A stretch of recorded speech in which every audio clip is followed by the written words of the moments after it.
présence ce soir. Messieurs les maires, merci également pour votre présence nombreuse ce soir au vœu.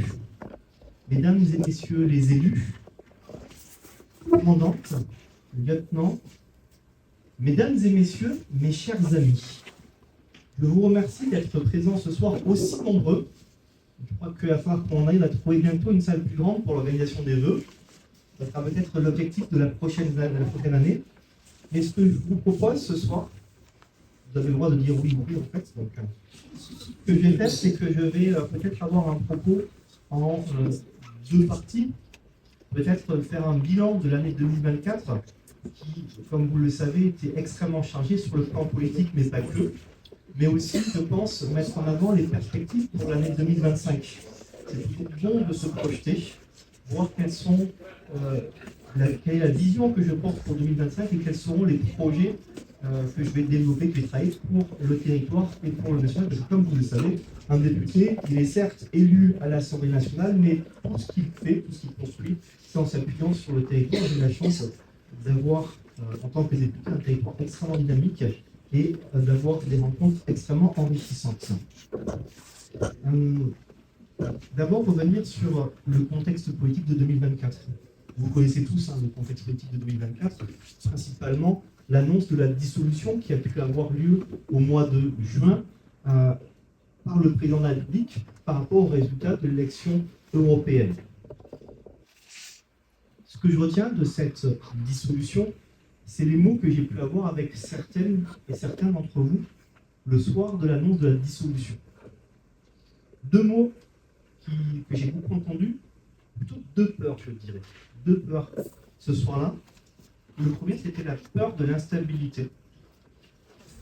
Le deuxième, c'était la peur de la radicalité. Et sur l'instabilité, la vérité, c'est que l'élection législative n'a pas répondu à cette inquiétude légitime qui était la vôtre suite à la dissolution. Et j'en veux pour preuve la motion de censure qui est passée au mois de décembre, qui est la résultante de l'instabilité liée à l'élection législative. Le président de la République a voulu que les Français définissent une majorité claire. Force est de constater qu'à l'heure actuelle, il n'y a pas de majorité claire à l'Assemblée nationale. Cette majorité, elle peut être construite, et vous le savez, si l'ensemble des partis que je qualifierais sur le spectre républicain, ça part donc des LR jusqu'à la gauche, c'est d'avoir le critère, si c'est avec Europe Écologie Les Verts, je le pense, et avec les communistes aussi, je le pense, sont capables de sortir des postures politiques.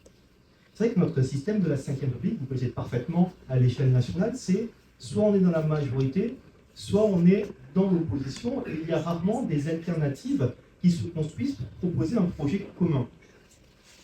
Je le regrette, mais c'est un fait. Néanmoins, je pense qu'on peut avoir un peu d'optimisme parce qu'il semblerait qu'aujourd'hui, sans avoir de majorité qui se dégage, il y aurait au moins potentiellement un accord de non-censure permettant, si possible, et je l'espère très rapidement, d'avoir un budget permettant de débloquer certaines difficultés. Néanmoins, cette décision du président de la République de dissoudre l'Assemblée nationale a permis, je pense, au territoire de Choletais d'être exemplaire et de montrer l'exemple sur ce qui est capable d'être fait. Depuis 2017, et vous connaissez mon engagement politique sur le dépassement, j'ai toujours souhaité, toujours encouragé à ce que sur le territoire, on puisse travailler dans le dépassement, avec des personnes qui ne sont pas de mon obédience politique. Tout le monde sait ici quelle est mon obédience politique, mais pas tout le monde le partage. Mais néanmoins, je crois qu'avec les élus du territoire, on est capable, quelles que soient nos convictions, parce que nous ne sommes pas dans la radicalité, de pouvoir travailler ensemble et de pouvoir proposer ensemble. Et à mon sens, 2024, cette dissolution a permis d'être un accélérateur sur l'ambition qui est la mienne de dépassement.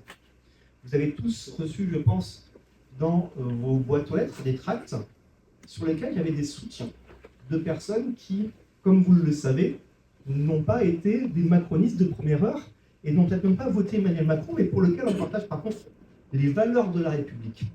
Et ces soutiens, ils ont été ô combien précieux, et je me permets de les citer. Le premier d'entre eux, c'est Christelle Morancé, présidente de la région, qui m'a soutenu lors des élections législatives.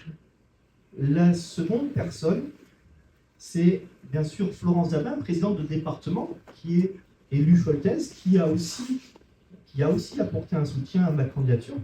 Et la dernière, c'est Isabelle Leroy, qui est vice-présidente à la région, et qui, en plus d'avoir apporté un soutien à ma candidature, m'a longuement accompagné avec beaucoup d'énergie lors de la campagne des élections législatives.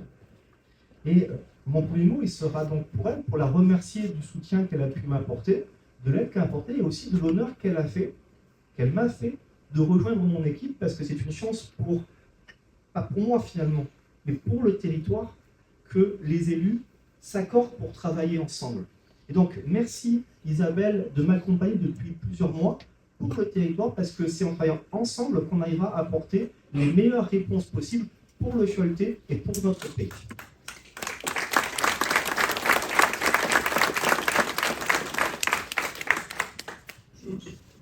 Et j'en profite pour faire une toute petite aparté. Parce qu'une dissolution, c'est une décision qui vous tombe dessus. Et je ne sais pas si vous savez, c'est quoi la première action que doit faire un député lorsqu'il y a l'annonce de la dissolution. Il doit rencontrer ses équipes et leur dire qu'il les aime beaucoup, vraiment beaucoup, mais que la première action qu'il va faire, c'est envoyer une lettre de licenciement. Du jour au lendemain, on sait qu'on ne va plus avoir de travail. Et je voudrais remercier l'ensemble de mon équipe de l'époque, et encore aujourd'hui, qui ont bien entendu subi cette situation qui est compliquée pour eux, qui ont continué à me faire confiance et qui sont encore avec moi aujourd'hui. Et ma première pensée, elle va être pour Cécile. Ça fait des années, Cécile, que tu m'accompagnes, en tant que collaboratrice d'une part, mais surtout en tant que suppléante. Avec toi, on a vraiment beaucoup travaillé pour le territoire choletais. On a apporté vraiment beaucoup de réponses à toutes les difficultés aux agriculteurs. Je pense aussi à ce petit projet compliqué qui a du mal à avancer, mais qui arrive à Torfou sur le logement. Enfin, peu importe, on a travaillé sur de nombreux dossiers et tu as toujours été à mes côtés, pas pour moi encore une fois, mais pour le territoire. Merci beaucoup Cécile d'être encore avec moi et d'avoir accepté de continuer, parce que c'est une chance pour moi d'avoir une équipe de si grande qualité. Les autres personnes, vous les connaissez déjà tous et toutes, bien entendu, je pense. Il y a bien sûr Agathe, qui est une collaboratrice parisienne, excuse-moi.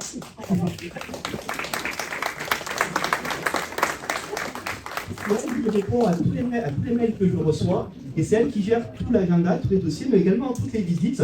Lorsque certaines personnes souhaitent monter à visiter l'Assemblée nationale, d'être les bienvenus, ou lorsque des élus montent collectivement à l'Assemblée nationale, c'est elle qui gère tout et elle fait un travail extraordinaire. Il y a aussi Marwan, que je ne vois pas.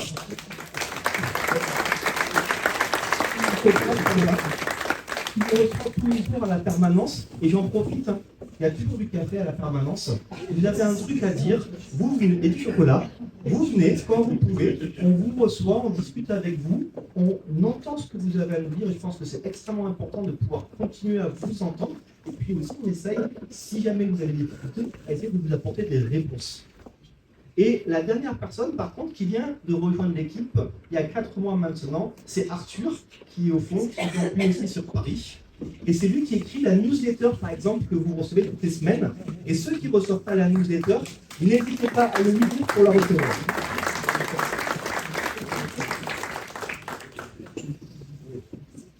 Donc, je reviens sur mon propos et excusez mon aparté, pour dire que sur le territoire choletais, on arrive à travailler ensemble.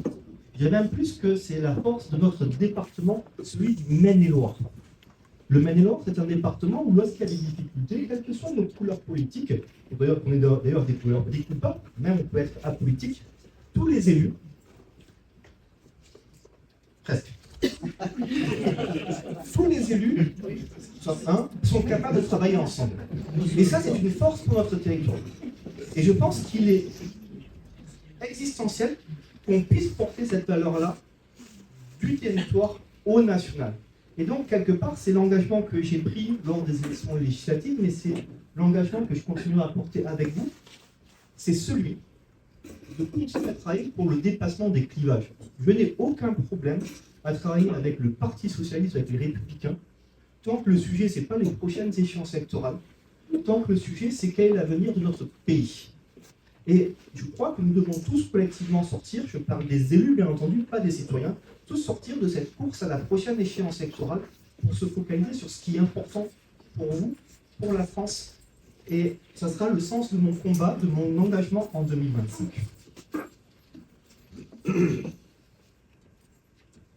Autre point, je parlais de l'instabilité, de la peur de l'instabilité, la peur de la radicalité. Il est vrai que quand on regarde le score des élections européennes de 2024 et les projections sur les sondages, on peut avoir une inquiétude, chacun a ses opinions, mais personnellement une inquiétude importante, sur l'arrivée aux responsabilités d'un parti pour lequel je ne partage pas grand-chose, si ce n'est rien. Cette élection, elle a quand même permis, finalement, de faire tomber les masques. On sait aujourd'hui quel est le positionnement politique des élus du territoire choisi. Et je pense que c'est toujours important, sur un territoire, de savoir ce que pensent les élus. Et c'est une vraie fierté, un vrai bonheur, de voir que le territoire que je représente, qui m'a fait l'honneur de voter pour moi, a écarté de façon très claire, très importante, des idées qui sont très à droite. Et je continuerai tout au long des prochains mois et des prochaines années de porter ces valeurs de modération en opposition aux valeurs de la radicalité. Je parlais de 2024, c'est vrai que j'ai parlé beaucoup de politique, mais 2024, à mon sens, c'est aussi une année qui doit être vue d'un spectre positif. On a eu les Jeux Olympiques de Paris, les Jeux Olympiques et Paralympiques d'ailleurs de Paris, qui sont passés par la Romagne. Je sais que ça a été pour vous un grand travail d'organisation au niveau de la sécurité. Je pense à Madame le sous-préfet qui m'a montré d'ailleurs avec la gendarmerie l'ensemble des bâtiments pour superviser le bon déroulement de l'événement. Je sais que ça a été beaucoup pour vous d'angoisse et je peux penser à l'ensemble des forces de l'ordre aussi sur Paris pour organiser l'événement, mais pour les Françaises et les Français, ça a été un moment d'union, un moment extraordinaire. Et j'ai l'espoir que cette période permettra dans l'avenir d'assurer entre nous, les Françaises et les Français, une union. Puis, il y a aussi des choses un peu plus locales qui ont été des records. Cette année, je peux penser par exemple à Monsieur le maire, le record de fréquentation du parc mental de Moulay-Brié, un record pour 2024, et donc aussi finalement des choses positives sur le territoire choletais. Donc voilà, c'était un rapide tour d'horizon de la situation politique, mais je crois qu'à un moment donné, il faut aussi voir l'avenir de façon positive.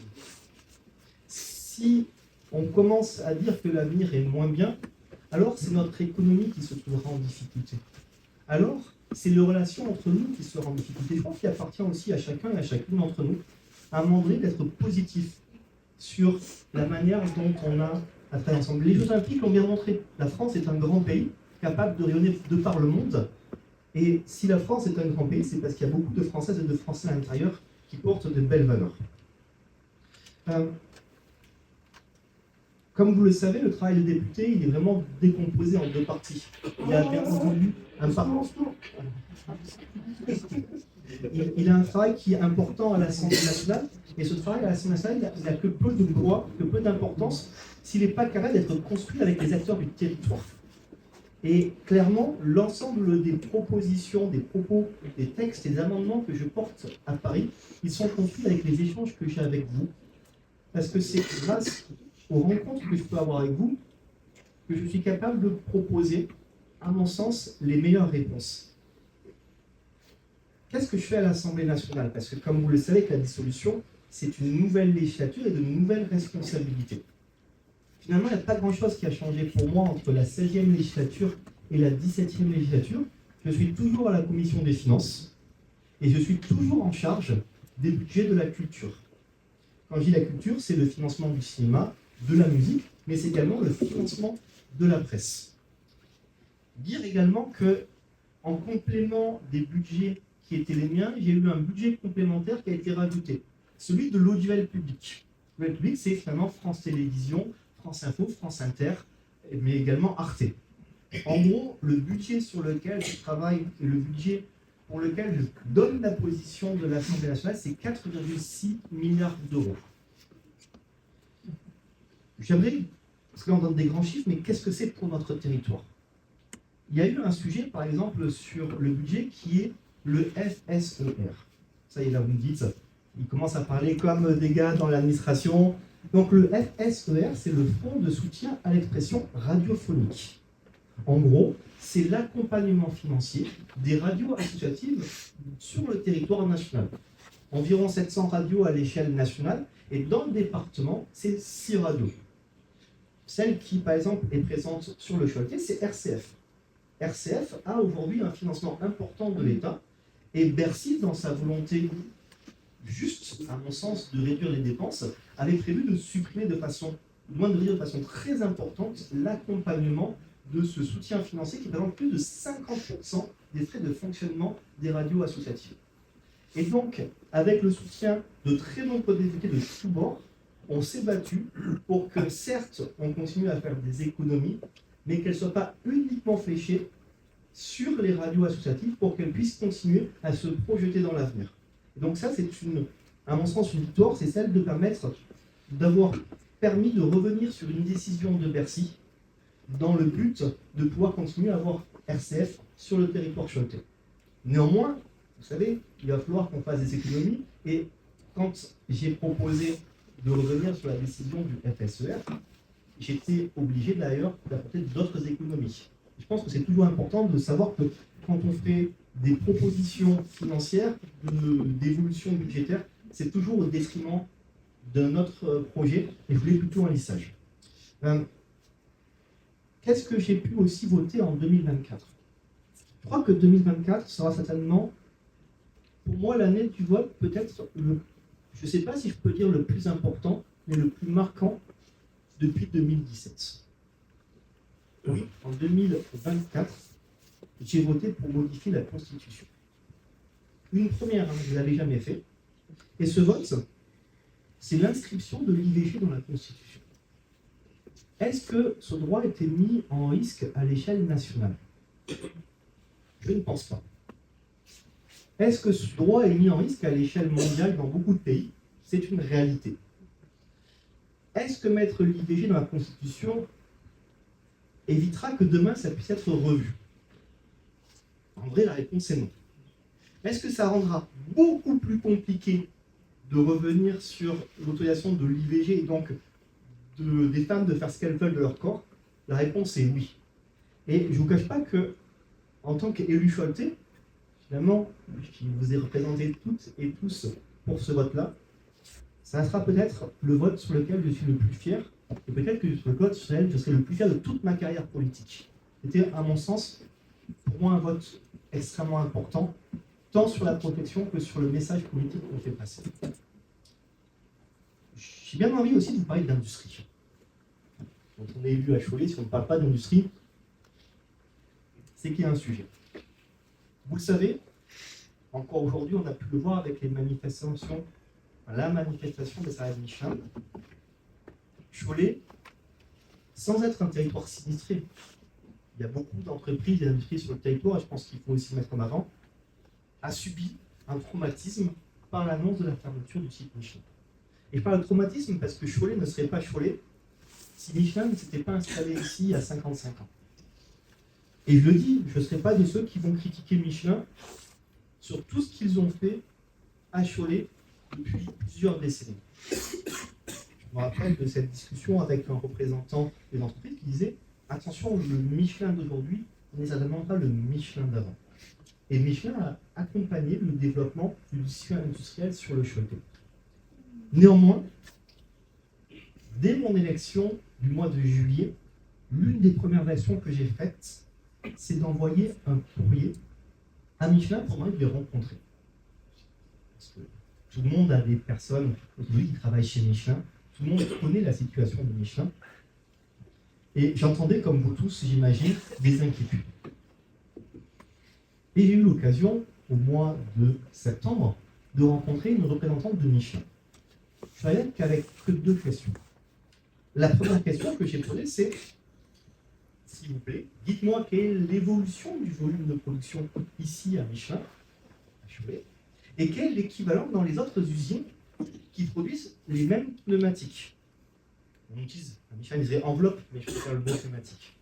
Savoir qu'il y a donc 3 usines, Cholet, une usine en Italie et une usine en Pologne. Après, la question, c'est quelle est l'évolution du nombre de pneumatiques? En gros, est-ce que finalement, ça baisse bien partout, ou est-ce que c'est que à Cholet que ça baisse le volume de production? La deuxième question que j'ai posée, c'est quel est le montant d'investissement ces dernières années à Cholet, et quel est le montant d'investissement dans les 2 autres usines qui produisent les mêmes pneumatiques? Et la personne dont la responsabilité est de parler aux élus n'a pas voulu, souhaité me répondre. Je laisse le choix du mot. Et à la fin de la réunion, je vais exprimer mon désaccord. Je lui dis, je suis représentant des habitants du territoire, ils doivent avoir des réponses à leurs questions. Suite à ça, j'ai demandé à rencontrer les syndicats de Michelin et j'ai eu l'occasion de rencontrer un syndicat de Michelin à Cholet. Et on a échangé leur point de vue avec le mien, on était d'accord sur notre interrogation sur la pérennité du site. Et donc, nous avions convenu ensemble d'envoyer un courrier aux différents acteurs économiques, politiques, qui peuvent superviser, suivre le dossier. La région, Madame Morancé, le département, Madame Dabin, ainsi que le président de l'agglomération.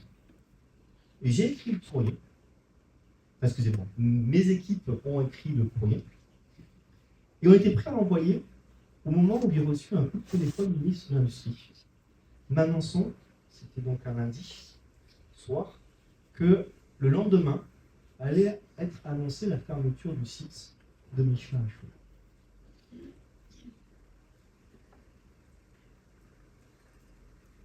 C'est un moment compliqué, pas pour moi, mais parce qu'on sait quel impact ça va avoir pour le territoire. Je suis revenu de suite et j'étais aux côtés des salariés de Michelin dans ce moment compliqué. La réalité, je vous le dis en toute transparence, comment je le ressens. Je ne crois pas dans l'argument de Michelin qui consiste à dire que par l'arrivée massive de pneumatiques chinoises, ils ont été obligés, en quelques semaines, de prendre la décision de fermer le site de Cholet. Une entreprise du CAC 40 ne pilote pas sa stratégie économique sous une vision de 1 ou 2 mois. Je pense, j'assume mes propos, que Michelin a prévu depuis de nombreuses années de fermer le site de Cholet. Et qu'en fait, ils déclinent une stratégie dont le seul et unique objectif, c'est la rentabilité de leur entreprise et la distribution de dividendes aux actionnaires. Vous avez peut-être entendu parler comment s'est passée l'annonce de la fermeture du site Michelin. Les salariés ont reçu un mail le lundi en disant rendez-vous demain sur le site. Ils sont venus, on les a mis dans une grande halle, on leur a dit on ferme le site, voici une feuille recto verso sur les conditions d'accompagnement, merci, au revoir. Moins d'1 heure. C'est pas digne et c'est pas acceptable. Pas digne et pas acceptable. Et je sais qu'aujourd'hui, il y a encore des discussions avec Michelin, que les propositions qui sont faites aux salariés, je sais qu'il y a des propositions qui ont été faites aux salariés aujourd'hui, elles ne sont pas suffisantes. Elles ne le seront jamais, au vu du traumatisme. Mais là, elles ne le sont pas du tout. Pas du tout. Et j'appelle, j'encourage. Je ne peux pas imposer, puisque c'est une entreprise privée, mais pas loin. L'entreprise Michelin d'apporter les réponses nécessaires aux salariés, sans oublier d'une part les sous-traitants, parce qu'il y a aussi des sous-traitants qui vivaient de façon importante par rapport aux commandes que c'est Michelin, et sans oublier aussi le territoire. On ne peut pas partir en laissant le territoire sans d'autres entreprises, sans une réponse à l'ensemble des salariés. Alors je sais que Michelin a quand même une entité de reclassement qui est reconnue comme compétente, mais je serai très vigilant et je pense que tous les élus ici présents seront vigilants à ce que la réponse soit au niveau, et je sais pouvoir compter aussi sur l'État. Je sais que Madame le sous-préfet, que Monsieur le préfet sont extrêmement présents et essayent d'accompagner au mieux l'ensemble des salariés de Michelin. Mais on va revenir quand même sur un sujet, parce que je pense qu'il y a un sujet important, c'est Michelin, l'argument principal est les pneumatiques venant de Chine sont de plus en plus nombreux, de moins en moins chers, et donc ils nous prennent des parts de marché. Quand on met en effet d'un côté le bloc chinois, qui je rappelle a à peu près 1000 milliards d'euros de balance commerciale, il y a un petit sujet. Et quand on voit de l'autre côté, et peut-être que vous avez écouté l'investiture du président Donald Trump, la volonté qu'ont les États-Unis de se replier sur eux-mêmes, il est nécessaire. Et c'est un propos que j'ai lu et que je vais répéter, et c'est la position que je porterai en 2025 à l'Assemblée nationale, que l'Europe se construise, que l'Europe apporte des réponses. Parce que d'un côté, les Chinois qui inondent le marché européen et en même temps interdisent l'accès de leur marché aux entreprises françaises et au marché public français, et de l'autre côté, les Américains qui ont une stratégie qui n'est pas nouvelle, mais qui sera encore amplifiée, America First avec Donald Trump. Si demain l'Europe n'est pas capable, malgré les divergences, malgré certains États qui ont des visions politiques différentes de la France, pensez à l'Italie ou à l'Hongrie, si on n'est pas capable à un moment donné de s'entendre sur certains points, alors notre industrie va être extrêmement fragilisée. Et attention, l'industrie la plus fragilisée à l'heure actuelle, ce n'est pas l'industrie française. L'Allemagne. L'Allemagne, c'est la puissance économique de l'Europe. C'est elle aujourd'hui qui crée beaucoup d'emplois, surtout dans les pays de l'Est, avec la réduction du nombre de moteurs thermiques, bascule à l'électrique. Et la stratégie chinoise et américaine, il se pourrait, et on commence à voir les premières vibrations, Volkswagen va supprimer 35 000 emplois, il se pourrait que si collectivement à l'échelle européenne, on ne soit pas capable de mettre en place des outils pour défendre notre industrie, alors le décrochage économique qu'on est en train de sentir par rapport au PIB soit dramatique dans les 10-15 années qui viennent. Et là, on a un vrai sujet collectif à l'échelle européenne de mettre en place une stratégie non pas protectionniste, mais à minima de réciprocité. Les exigences des autres pays doivent être les mêmes dans les deux sens. On ne peut pas laisser le marché européen ouvert à tout le monde et en même temps avoir des portes fermées lorsqu'on va être sur d'autres marchés. J'ai parlé d'industrie. Quand on est sur le territoire, on sait que l'industrie, c'est un sujet, mais que peut-être que le sujet le plus critique sur le territoire, c'est la santé, l'accès aux soins. Je sais que l'ensemble des élus travaillent dur pour essayer d'attirer des médecins. C'est compliqué. Et nous sommes aujourd'hui, l'agglomération du Châtelet, dans une situation très compliquée. Il y a, et c'est un chiffre à prendre avec beaucoup d'importance, un habitant sur 5 de la circonscription qui n'a pas de médecin traitant. Pratiquement 20% de la population de l'agglomération sur le pays n'a pas de médecin traitant. C'est catastrophique. Qu'est-ce qui a été fait? Parce qu'il faut bien voir tout de façon négative. Qu'est-ce qui a été fait? La fin du numerus clausus. Il faut 10 ans pour former un médecin. On en verra, à mon avis, les résultats dans encore un certain nombre d'années. Qu'est-ce qu'il a été fait? Le Ségur de la santé. Le Ségur de la santé, c'est 8 milliards d'euros à l'échelle nationale. Qu'est-ce que ça veut dire? Ça veut dire augmentation de la rémunération des aides-soignants de 183 € net par mois. Et ça veut dire surtout des financements, par exemple, pour revoir les urgences à Cholet. Alors j'espère que vous n'allez pas y aller aux urgences, mais néanmoins, si dans les prochains mois vous allez y aller, vous allez voir à quel point tous est réhabilité. Ça sera agrandi, avec un flux prévu. Ça, c'est financé par le Ségur de la santé.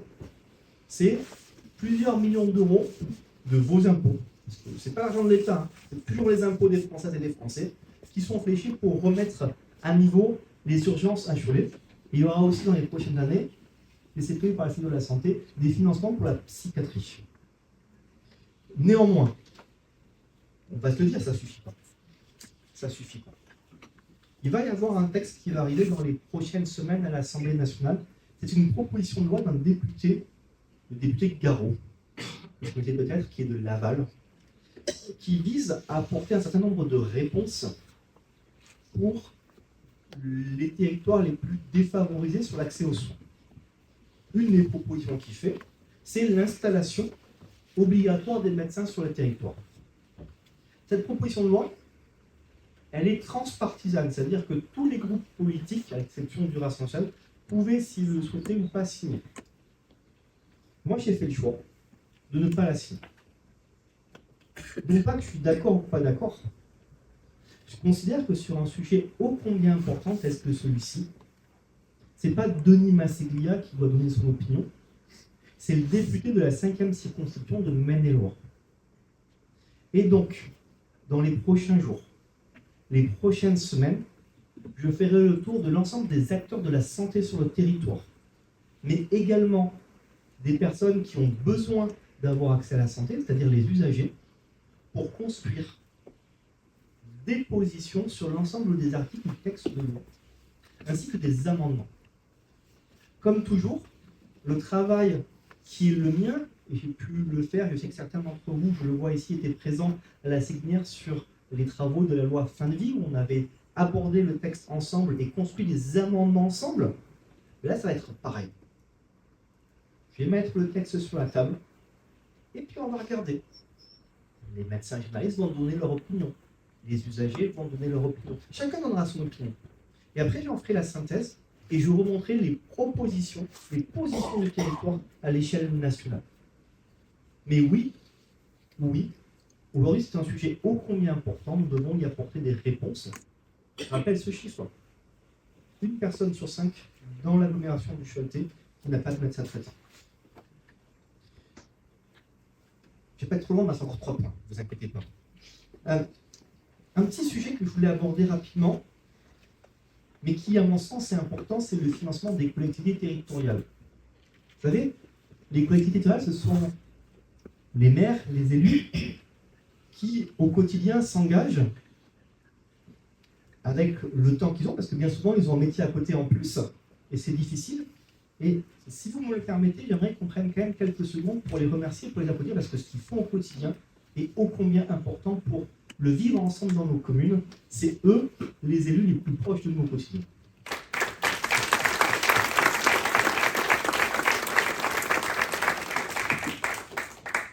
Rappelez, Monsieur le Préfet avait abordé le sujet lors des échanges sur la DETR à Décile.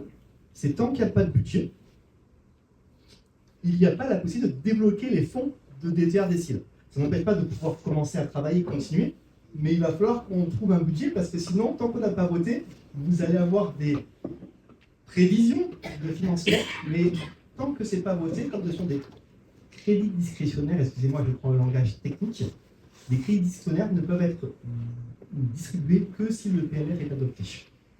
Donc, ne bloquez pas vos projets, on va le voter, mais voilà, c'est un sujet sur lequel, de pourquoi il faut qu'on arrive à trouver une majorité à l'Assemblée nationale, impérativement, parce que pour vous, la DECI, la DETR, ce sont des financements qui sont importants pour vos projets. Sur le financement des collectivités, il est demandé à chacun et à chacune de faire des efforts. Je sais que la région a annoncé des efforts, et je sais que chaque collectivité, à son niveau, essaye de faire des efforts. Je suis de ceux qui pensent que tout le monde doit faire des efforts, mais que le premier, le plus important, doit être fait par l'État. Je pense aussi qu'on ne peut pas demander des efforts à tout le monde de façon importante, et qu'il faut pouvoir accompagner de façon individuelle. Je serais donc très, je ne sais pas si je vais dire, sensible à ce que, par exemple, la DGF reste au niveau qu'elle était jusqu'à présent. Je pense qu'on peut vous accompagner, on peut apporter des solutions, mais ça du cas par cas, mais au moins sur ce pour qualité de dotation socle, on puisse permettre aux collectivités territoriales de pouvoir toujours continuer au quotidien à faire la mission qui est la leur. D'ailleurs, j'en profite pour dire qu'on a de la chance sur le territoire choletais d'avoir des élus qui gèrent leur commune avec beaucoup, quelque part, de professionnalisme. Même si des professionnels, la gestion de vos budgets, la gestion de vos communes est vraiment exemplaire. Vraiment exemplaire. Mais j'ai une inquiétude. J'ai une inquiétude pour l'agglomération. Parce que, autant on peut dire que 2025, 2026, on peut espérer qu'il y ait peu d'évolution sur la DGF. Moi, je me battrai pour qu'il n'y en ait pas. Mais on ne sait pas de quoi seront faits les prochaines années. Et lorsqu'on lance un projet initialement chiffré à 30 millions d'euros, dont les derniers chiffrages sont maintenant de 60 millions d'euros, clairement, ça pourrait, en fonction des dotations futures, mettre en difficulté le financement de l'agglomération Choletais. Et un projet, 60 millions d'euros, c'est une somme, et après, il y a tout le coût du fonctionnement qui est estimé à environ 10% du coût du projet, ce qui pourrait être globalement environ à 6 millions d'euros. Et la question que je pose, c'est est-ce que Cholet Basket a besoin d'un nouvel équipement sportif? La réponse est oui. La réponse est oui. Quand on a un club, peut-être le meilleur club formateur de France, capable d'envoyer 2 joueurs en NBA, est-ce qu'on doit lui donner des outils à la hauteur de ses ambitions? Je pense que la réponse est oui. Est-ce que le territoire choletais a même besoin d'une salle polyvalente? Moi, je pense que oui. Je pense qu'aujourd'hui, l'équipement qu'on a est un équipement qui est vieillissant et qui n'est pas au niveau de ce que doit être pour le Choletais. La seule question que je pose finalement, c'est est-ce que le financement doit être intégralement un financement public? La réponse est non. Selon moi, je ne suis pas décisionnaire, je donne juste mon opinion. Je pense qu'à un moment donné, la solution, ça serait un partenariat public-privé avec la commune qui accompagne le projet, parce que c'est un projet, à mon avis, qui est structurant pour le territoire, mais sans mettre en péril le financement de l'agglomération, alors même qu'on ne sait pas de quoi il sera construit dans les prochaines années, au vu des difficultés financières de notre nation. Mais je le répète parce que c'est important, je pense que ce projet est existentiel pour le territoire. Sujet suivant que je voulais aborder avec vous, c'est la sécurité. Vous savez, la sécurité, c'est un sujet ô combien important, et je veux remercier le ministre de l'Intérieur, il y a 2 ans, d'avoir, à ma demande, accordé des professionnels complémentaires pour la ville de Cholet. Je sais que les commerçants du centre-ville, à l'époque, ont exprimé leur tension, leur difficulté quant à certains faits de délinquance. Je tiens d'ailleurs à remercier monsieur le sous-préfet qui était avant vous, madame la sous-préfet, mais également vous, madame la sous-préfet, pour l'accompagnement que vous avez eu auprès des commerçants du centre-ville, utilisant les renforts complémentaires et les échanges avec eux pour apporter une réponse. Et ce n'est pas moi qui le dis, c'est eux. Ils sont très satisfaits de la réponse de l'État et de l'action des forces de l'ordre. Je crois qu'à un moment donné où on a la critique parfois facile, c'est toujours bien de rappeler que quand il y a des difficultés, l'État est présent et l'État apporte des réponses. Donc je ne reviendrai pas sur les effectifs complémentaires de policiers qui sont arrivés il y a quelques années à Cholet, c'est-à-dire l'année dernière, il y a 2 ans, et je vais plutôt venir sur les sujets de la gendarmerie. J'en profite, parce que la gendarmerie est présente et je les remercie. Cette année, il y a une unité mobile de gendarmerie qui a été installée au Pain-en-Moge. Engagement du président de la République, budget que nous avons voté à l'Assemblée nationale, et cette unité mobile de gendarmerie, comme le nom le dit, elle est mobile. Quand on dit qu'elle est mobile, ce n'est pas forcément pour venir vous embêter. D'ailleurs, je pense que tout le monde ici aime la gendarmerie et la police. Mais elle est là pour accompagner, être présent auprès des commerçants, des entreprises, des citoyens. La mission qui leur est donnée, c'est vraiment une mission de proximité pour vous accompagner au quotidien dans votre sécurité. Et je vous le dis, si demain on arrive à trouver des financements pour avoir des budgets complémentaires pour la gendarmerie et la police, je les voterai sans aucun problème. Et si demain on pouvait recruter des policiers, des gendarmes complémentaires, je le ferai sans aucun problème. La sécurité, tout comme la santé, tout comme l'industrie, sont des éléments majeurs de notre quotidien. Et le dernier point que je voudrais aborder, peut-être le sujet le plus crispant de l'heure actuelle, les retraites. Je crois qu'en fait c'est un sujet qui était déjà avant que j'arrive, en 2017, et qui sera encore après quand je serai parti. Je veux rappeler ma position parce que je pense que c'est toujours important de rappeler ma position. J'étais de ceux qui étaient défavorables à la décision d'un 49 alinéa 3 lors de la proposition du projet de loi, porté en 2023. Je considère qu'il fallait aller jusqu'au bout et laisser les représentants du peuple, les députés, voter. Soit ça passe sujet clos, il y a une majorité à l'Assemblée nationale, soit ça passe pas, et j'aurais poussé à ce que le président de la République fasse une dissolution de l'Assemblée nationale. Il faut équilibrer les régimes de retraite. Il n'y a pas de majorité à l'Assemblée nationale. On dissout. Chacun va dans sa circonscription, propose un sujet, ou propose un financement. C'est pas juste je dissout, on oublie. C'est on retourne devant les électeurs, on dit voilà, il faut qu'on trouve 15 milliards, excusez-moi, d'euros. Qu'est-ce qu'on fait?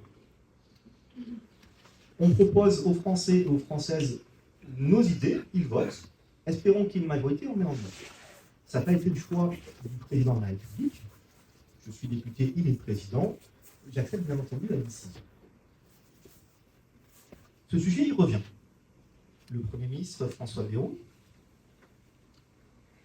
du Modem, mon cher Xavier, mon cher Denis, a pris la décision, que je trouve très bonne, de remettre le sujet au niveau des partenaires sociaux. Et je crois que sur un sujet ô combien compliqué tel que celui-ci, c'est toujours bien de faire confiance à l'intelligence collective. C'est ce que je proposais, et je suis content qu'il ait pris cette décision. Et j'aimerais bien d'ailleurs qu'on aille beaucoup plus loin. À mon sens, le sujet, c'est pas tant l'âge de départ à la retraite, parce qu'on va dire, aujourd'hui, c'est 63 ans et demi, mais finalement, on va revenir dans 3 ans, parce que ça ne sera pas équilibré, on va dire c'est 64 ans, en fait, on va tourner en rond. La réalité, c'est que le système tel qu'il est aujourd'hui, je ne serai plus député qu'on en parlera encore, et peut-être qu'on en parlera encore 20 ans, dans 20 ans, si on n'apporte pas une vraie réforme structurelle du système. Et je répète la position qui est la mienne depuis tout le temps. Je suis favorable à ce qu'on mette en œuvre une réforme de retraite par points avec un seul et unique régime. Fini les 42 régimes spéciaux, un seul et unique. Ça ne veut pas dire que c'est pareil pour tout le monde, attention. Le système de base est pareil pour tout le monde, et après on apporte des adaptations. L'égalité femmes-hommes, je pense que c'est un sujet, et ce régime devrait l'intégrer. La pénibilité. Lorsqu'on est maçon, à 60 ans, il n'est peut-être pas le bon moment de continuer. Lorsqu'on est infirmière ou aide-soignant contre la nuit, je pense qu'on peut éventuellement, potentiellement partir plus tôt. Lorsqu'on est militaire, la dangerosité. Il me semble normal qu'à un moment donné, on permette aussi aux militaires de partir plus tôt. C'est l'effort de la nation, ensemble, pour permettre à ceux qui risquent leur vie en opération extérieure de partir plus tôt à la retraite. Mais à mon sens, aujourd'hui, plus rien n'explique qu'il existe encore 42 régimes spéciaux. Mais ce régime, à mon sens, il doit être réfléchi par les partenaires sociaux. Il doit être aussi géré par les partenaires sociaux. La responsabilité du Parlement serait uniquement de contrôler les décisions des partenaires sociaux. Je crois qu'il faut qu'on sorte maintenant de ce système politique qui consiste à dire que le président de la République prend toutes les décisions et de croire que c'est la personne qui va résoudre notre difficulté quotidienne. En fait, non, on va avoir que des déceptions. Aucun président de la République sera capable d'apporter l'ensemble des réponses à nos questions. Il me semble qu'il faut redonner aux territoires, aux élus locaux, aux partenaires sociaux, un certain nombre de responsabilités, parce que finalement, c'est eux qui sont les plus proches des difficultés ou des sujets du quotidien, et ce sont eux qui, à mon avis, pourront apporter les meilleures réponses. Donc voilà un petit tour que je qualifierais de très rapide de l'actualité politique et des perspectives de 2025. Comme vous le savez, chaque année, je prends un moment pour mettre en avant une personne qui a marqué le territoire, soit juste sur l'année qui est passée, soit sur quelques années, voire parfois sur toute une vie. Et cette année, j'aimerais vraiment qu'on prenne le temps de parler de quelqu'un qui a donné sa vie pour la société, pour tout le monde. Et je veux vraiment prendre cette opportunité pour rendre hommage à celles et ceux dont les engagements transforment profondément les vies dans notre société. Et aujourd'hui, c'est avec une émotion particulière que je rends hommage à une femme dont l'histoire, le parcours et le combat inspirent une admiration sans borne. Cette femme, je pense que vous la connaissez beaucoup la connaissez, c'est Madame Maryse Vendre.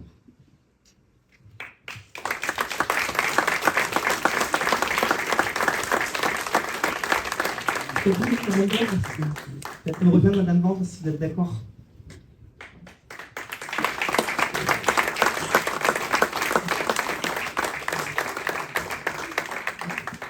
Madame Brand-Marie Vendre, votre vie est un témoignage de ce qu'un engagement total, une conviction inébranlable et une vision profondément humaine peuvent accomplir. Tout commence à 18 ans. À 18 ans.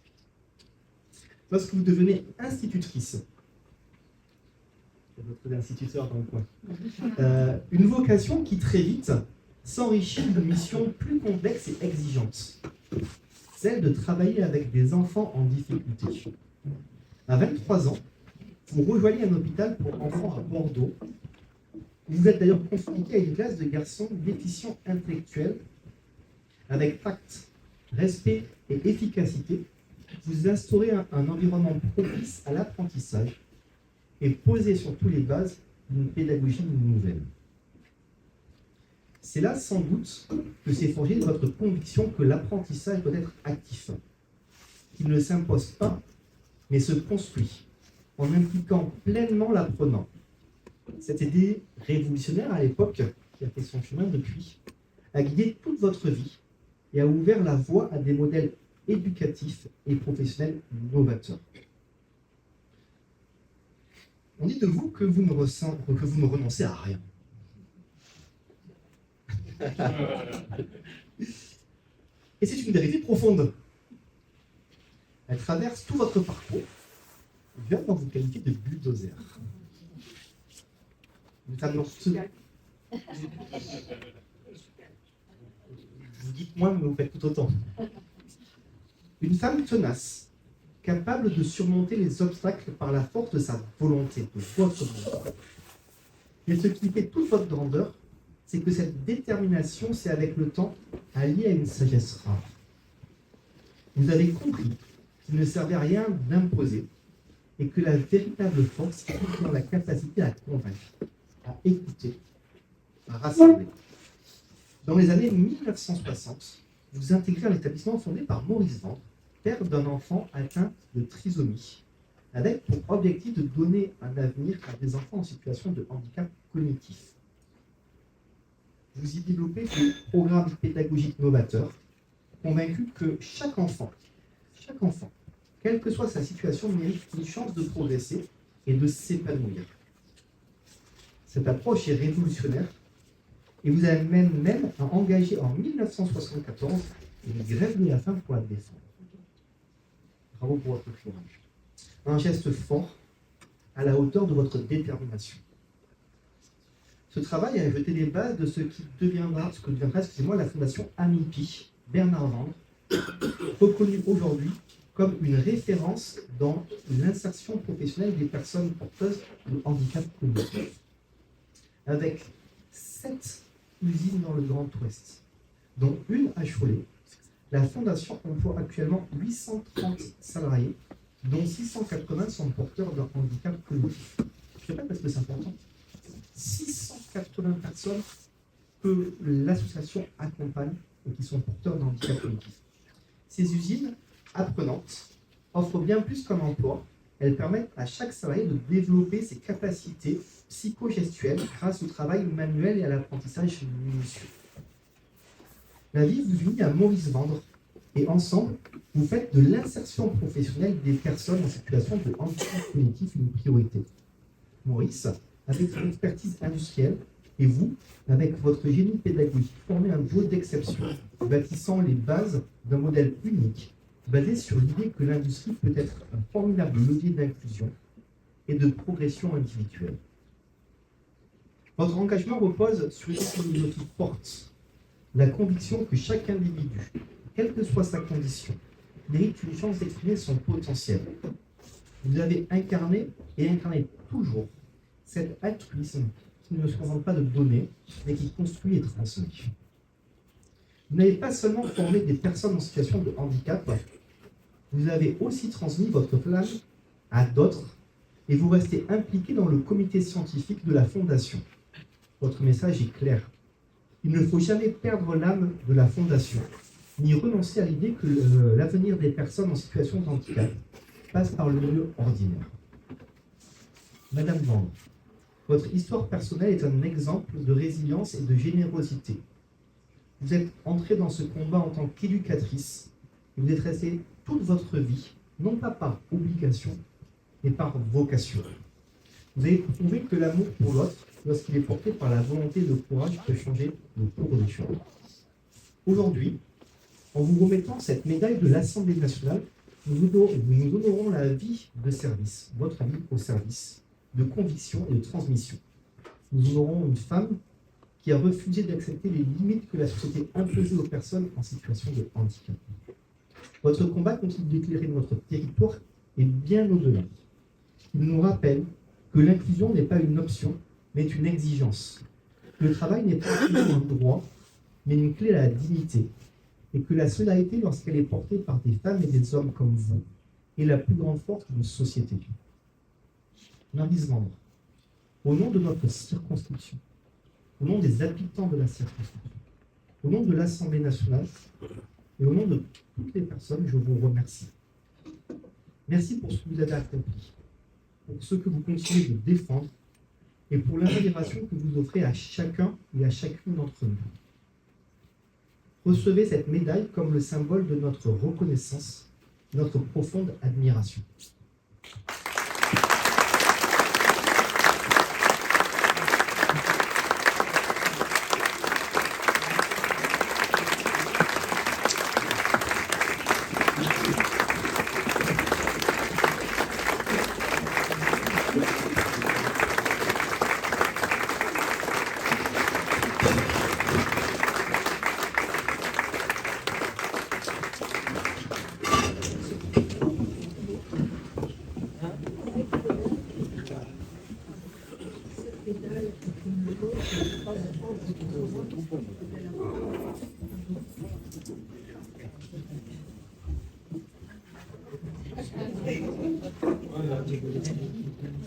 Je vais la prendre pour l'ensemble du personnel de l'administration, car ils ont tous le même esprit,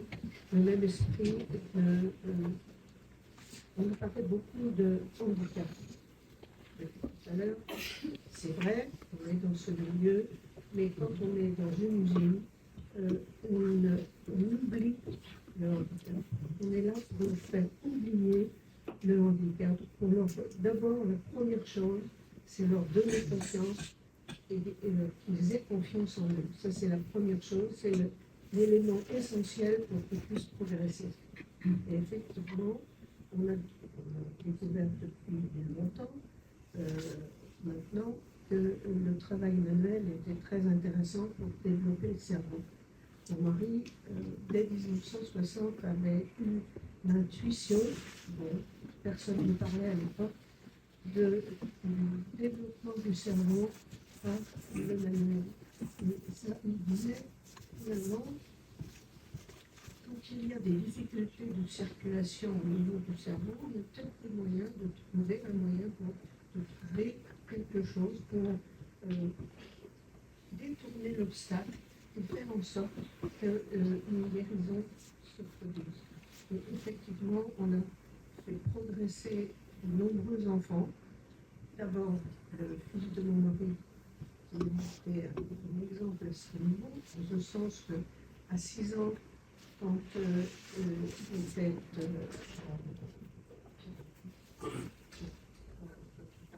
parce qu'il est rentré, le directeur de l'école dit non, on ne pourra plus rien pour lui, on ne pourra plus lui apprendre à lire, on ne pourra pas lui apprendre à compter, donc on ne peut plus rien pour lui, on lui rend.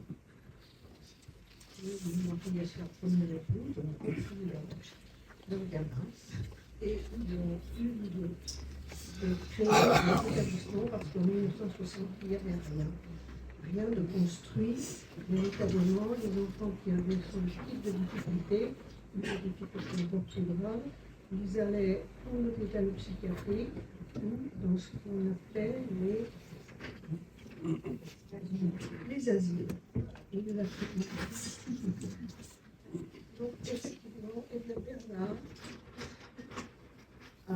s'est développé. Il a appris à lire, il a appris à compter. Et il a travaillé chez l'école pendant 19 ans. Et finalement, il faisait ses comptes tous les soirs. quand il dépensait quelque chose, il faisait ses comptes. Et si jamais il y avait une erreur, eh bien, il venait voir son père en disant faut que tu me débrouilles ça parce que j'ai fait une erreur, j'ai 3 centimes de moins. Et en fait, il a appris à lire, à compter, et il allait prendre ses billets de théâtre, de cinéma tout seul, il prenait sa carte de bus tout seul chez l'école, et il a eu une vie normale. C'est ce type d'évolution que nous avons eu pour tous ceux qui rentrent chez nous. Voilà.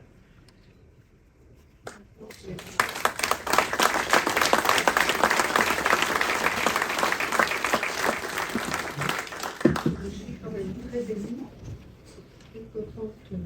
Massalina a proposé de me remettre cette médaille, je ne voyais pas pourquoi, étant donné que j'avais fait le travail et c'est tout simplement.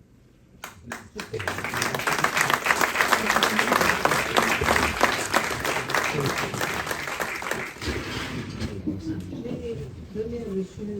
Massalina un livre qui a été fait avec un neuropsychiatre qui est venu dans nos usines voir ce qu'on faisait, parce qu'il était intrigué, on lui avait dit des choses, il était intrigué.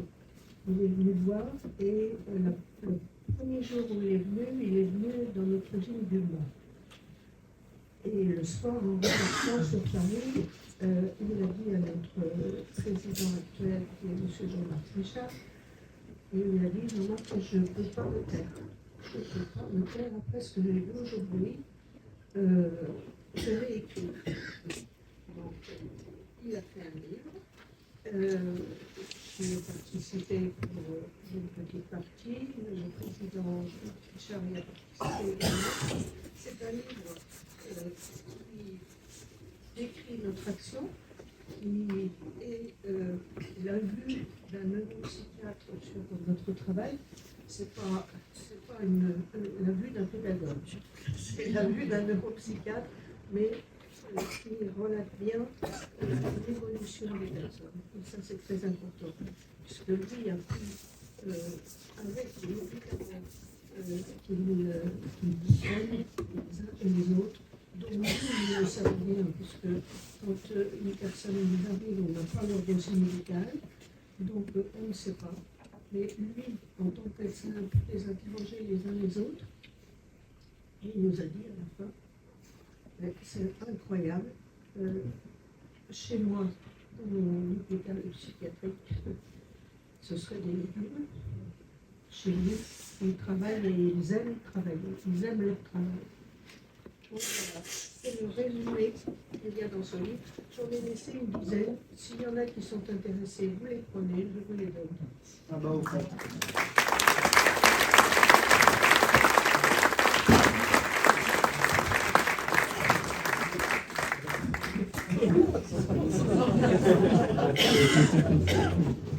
Merci beaucoup, madame.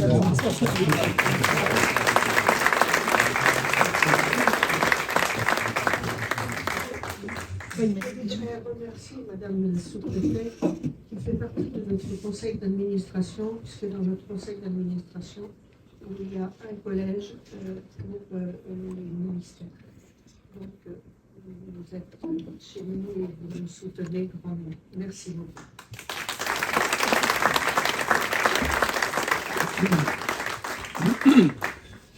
Merci Madame Grande pour vos mots. Et ce qui est assez incroyable dans les rencontres qu'on peut faire quand on est libre, pas tous les jours, c'est qu'on rencontre des gens extraordinaires et qui ont fait des choses dans leur vie que rares sont ceux qui ont pu faire ne serait-ce que la moitié, et vous avez fait des choses extraordinaires.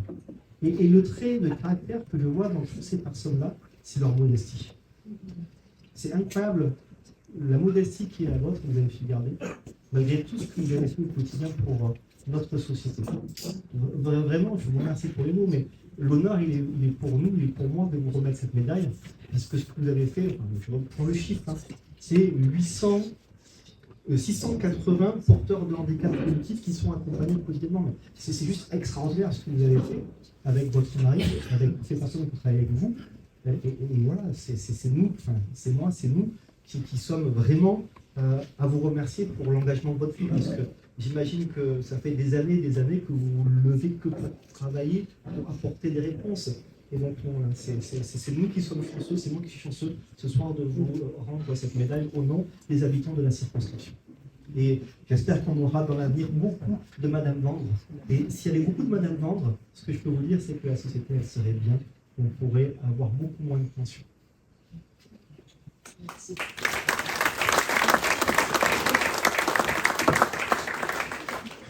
Je vais conclure parce que je sais que vous êtes tous venus pour m'écouter un tout petit peu, surtout pour voir Madame Vendre, surtout, mais également pour boire un petit verre à la fin. Et donc, je ne vais pas être trop long. Et puis, comme vous le savez, on aime bien avoir ce petit moment convivial dans le showcase. Mais je vais quand même conclure sur trois petits sujets. Déjà vous dire que oui, c'est un sujet particulier. Que quand on parle de problème budgétaire, il faut trouver 40 milliards d'euros, ça peut créer beaucoup de stress, d'angoisse, mais je crois qu'on doit tous travailler collectivement pour assurer une stabilité et pour assurer aussi que notre industrie, notre économie puisse continuer à avancer. Parce que si on n'est pas capable d'avancer, alors on risque d'entrer dans des moments compliqués avec potentiellement des usines qui ferment et des pertes d'emplois. Et je pense que c'est, à mon sens, existentiel, parce que les politiques aujourd'hui n'oublient pas leur engagement de servir le bien collectif et le bien commun. Vous dire également que je continuerai comme toujours à faire de la politique peut-être de façon différente. Oui, de façon différente. Je ne suis pas sûr que quelqu'un ici m'ait déjà entendu crier. Que quelqu'un ici m'ait déjà vu faire un tweet qui visait à créer du buzz.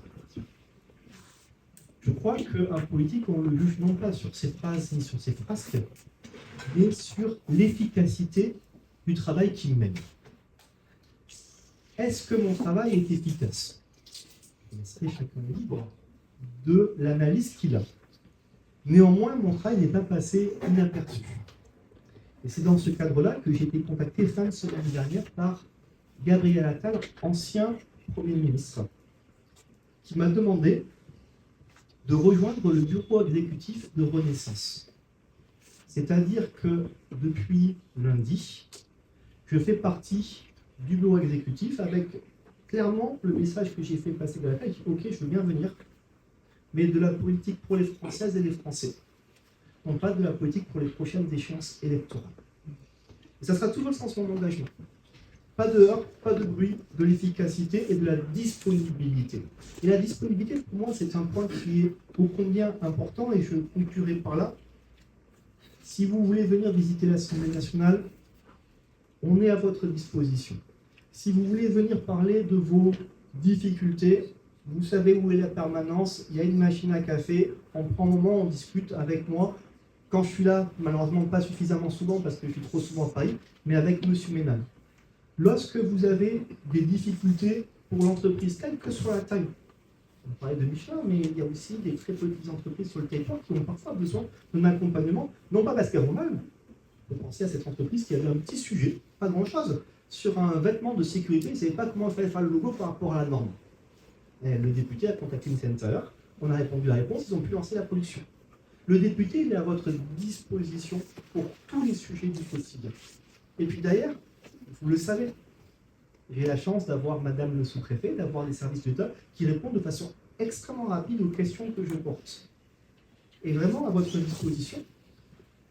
Et puis aussi également, si vous avez des idées de textes de loi, d'amendements, d'évolution sociétale, ben, soit par mail, mais le mail c'est sympa, mais le mieux c'est en rencontre physique, on prend rendez-vous, on parle ensemble. Alors, excusez-moi, peut-être que je vous dirai non des fois. Hein. J'ai des convictions politiques et je suis centriste. Donc il faut que les idées que je porte, elles soient dans ces valeurs de la société, mais pour les porter, bien entendu, à disposition.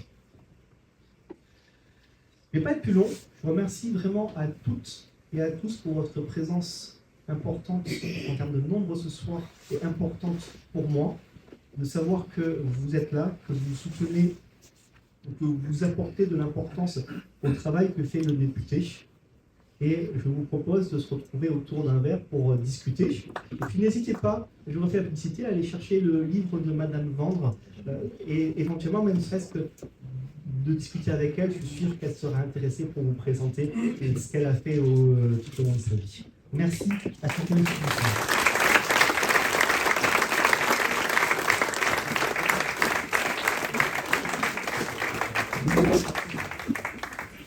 Salut, comment vas-tu? Salut.